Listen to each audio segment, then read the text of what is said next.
તો વિદ્યાર્થી મિત્રો, આજે વાત કરીશું ધોરણ 6 અને વિષય સામાજિક વિજ્ઞાનના ચેપ્ટર નંબર 14 વિવિધતામાં એકતાનું સંપૂર્ણ મિત્રો સોલ્યુશન મેળવીશું। એ પહેલાં ચેનલની અંદર પ્રથમ વખત આવ્યા છો તો મિત્રો ચેનલને ખાસ સબસ્ક્રાઈબ કરી તમારા મિત્રો સુધી આ વિડીયાને શેર કરવાનું ભૂલશો નહીં। પ્રશ્ન નંબર 1, નીચેના પ્રશ્નોના ટૂંકમાં ઉત્તર લખો। આપણા દેશમાં કઈ કઈ ભાષાઓ બોલાય છે?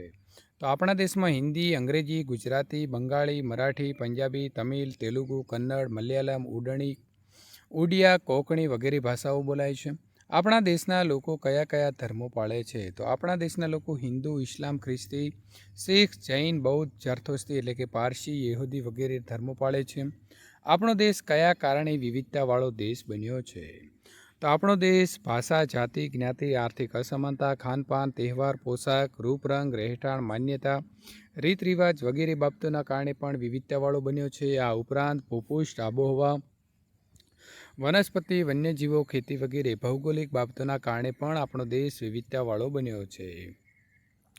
રાષ્ટ્રીય એકતા કોને કહેવાય? તો વિવિધ ધર્મો, ભાષાઓ અને જાતિઓના લોકો પોતાના રાષ્ટ્ર માટે પ્રેમ, સન્માન, આદર, નિષ્ઠા, ત્યાગ અને સમર્પણની ભાવના પ્રદર્શિત કરે તેમજ એકતાની લાગણીઓ સમાન ભાવે અનુભવે તો તેને રાષ્ટ્રીય એકતા કહેવાય છે।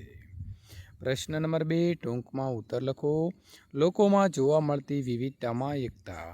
તો ભારત એક ઉપખંડ જેવી વિવિધતાઓ ધરાવે છે। ભારતની અંદર કાશ્મીરથી કન્યાકુમારી સુધી અને ગુજરાતથી અરુણાચલ પ્રદેશ સુધી વિવિધ ધર્મો પાળતા, અનેક ભાષાઓ બોલતા, સાંસ્કૃતિક વિવિધતા ધરાવતા, ભિન્ન ભિન્ન તહેવારો ઉજવતા અનેક જ્ઞાતિના લોકો વસે છે। ભારતના લોકોની અંદર રૂપ, રંગ, દેખાવ, પોશાક, ખોરાક, રહેણીકરણી, રીત રિવાજો વગેરેમાં પણ ભિન્નતા જોવા મળે છે।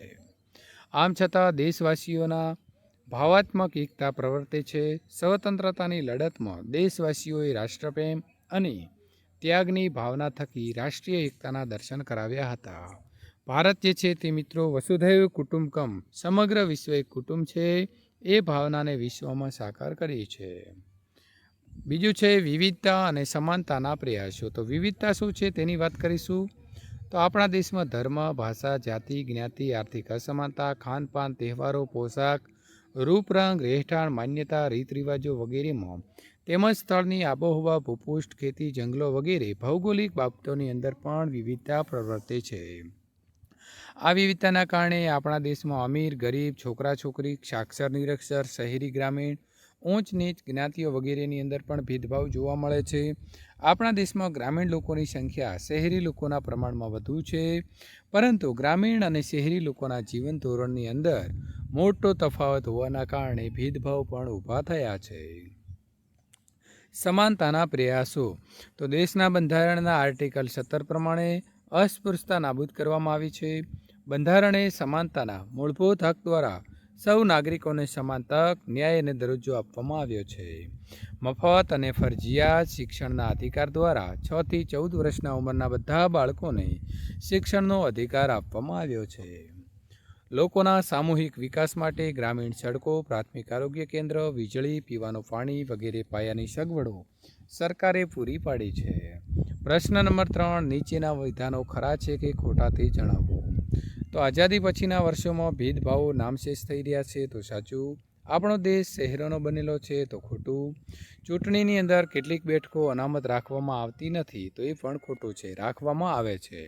વિદ્યાર્થી મિત્રો, આ પ્રકારે સોલ્યુશન મેળવવા માટે નીચે ડિસ્ક્રિપ્શનની અંદર એક લિંક આપી છે અને તેના ઉપર ક્લિક કરીને ત્યાંથી વધુ સોલ્યુશન વિદ્યાર્થી મિત્રો મેળવી શકો છો।